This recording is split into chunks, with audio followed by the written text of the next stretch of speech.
on a new project, it seems like there's so much time wasted in the beginning just trying to figure out how to do what you're going to do, much less actually do it.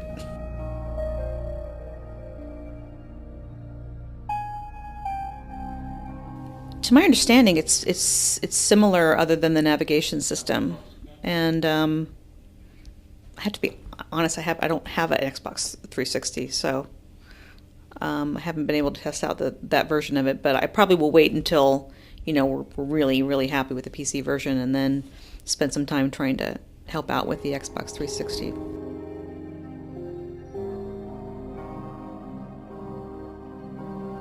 I think the challenge for the adventure game medium is outreach, because it's just hard to convince a lot of sort of more mainstream adults that they would be interested in playing computer games. And so I think that's why a lot of these games are just not better known. I think if they were better known, there's no reason why they couldn't be respected, just like some of the graphic novels have been respected, like Watchmen and some of the Batman series. And so I don't think it's so much a matter that it can't happen. It's just that we still have the challenge of building our exposure.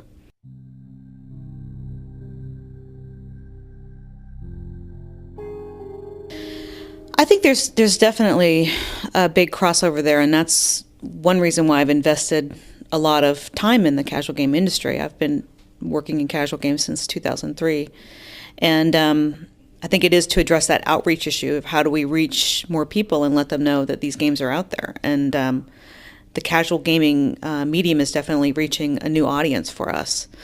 And you are seeing it. You're seeing more and more, now they call it light adventure in the casual game medium, like Ravenhurst and Women's Murder Club and the Agatha Christie series.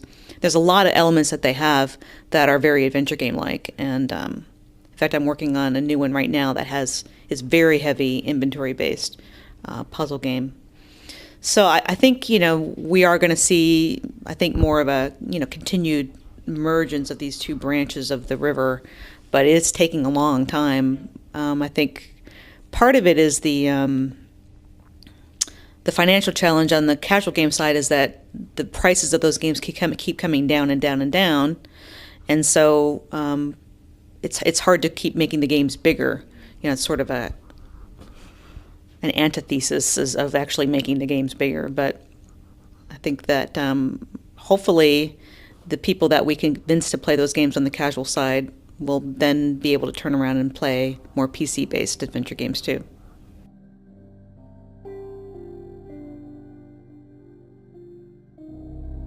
Well, I think the challenge with the Gabriel-Knight series is that it's part of that Sierra catalog, and it seems to me that it's just kind of gotten, the company rights have sold so many times that it just keeps getting sort of buried and buried and buried deeper in the basement of some huge giant, and there's not even really anybody at the company who even knows they own it, much less will champion bringing it back. So I think, for that to happen, it's going to have a champion somewhere, and it's possible that if we have, if adventure games continue to do well, it would be possible to go back to figure out who owns it now, and maybe champion doing a new game. I guess you would probably need to pursue that pretty aggressively to make that happen, and I just haven't had the time in the last few years to. I've done it on and off. I've kind of gone back and said, hey, but it's probably time for another run at it at some point.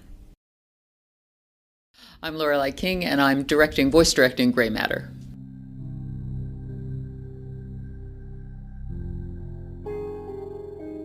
I'm an actress and a voiceover and a writer, and I live in London. I'm originally from the States, obviously. I'm from California, and I live in London now, and my days and my jobs are varied. I do a wide variety of stuff, which is great.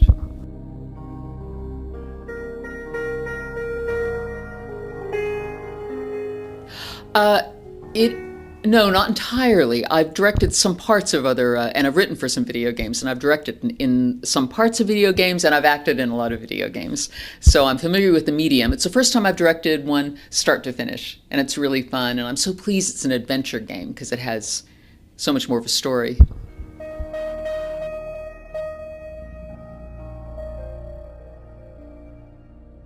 It is. Well, no, it's not that much different from acting in a movie in that way, because in a movie you don't do it in sequence either. In a movie you do your scenes out of sequence, and video game is not that different.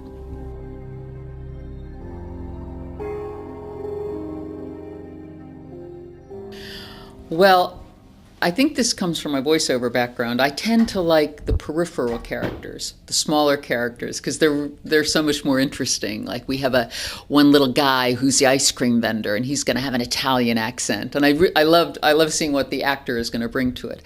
We're really lucky we have some fantastically talented multi-voice people on this, and I'm excited to see what they're going to do.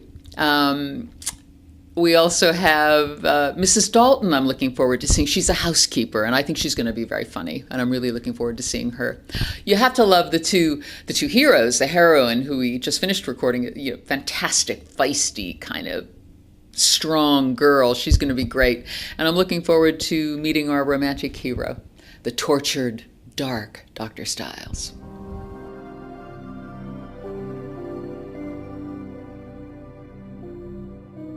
I think that's a really good question. It isn't that I want to get in there. And it is hard. If you're a voiceover, I think you have to, because I know how I would do the line, and you have to not impose that on another actor. And that can be hard if you're used to doing it.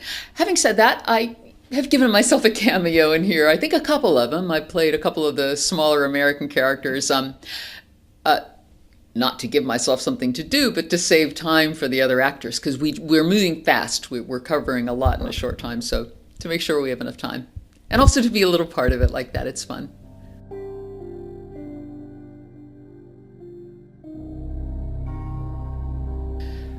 Yeah, I have an idea. I think it must be close to 5,000. Yeah. That sounds like a lot, doesn't it? Sounds like a lot. Yikes. Yeah. Have fun. Yeah. It is fun, but happily, and most of those are by the heroine of the story. Most of those cues are hers.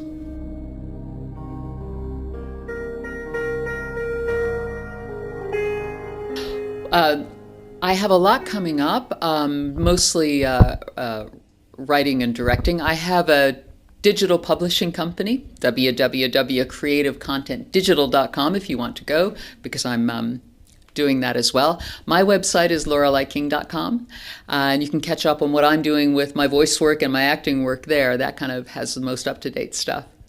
And I'm also working on a children's series called Chuggington, an animated series here in Britain. I think it's been sold to Germany, though, so I think you'll be seeing it over there with German voices, obviously.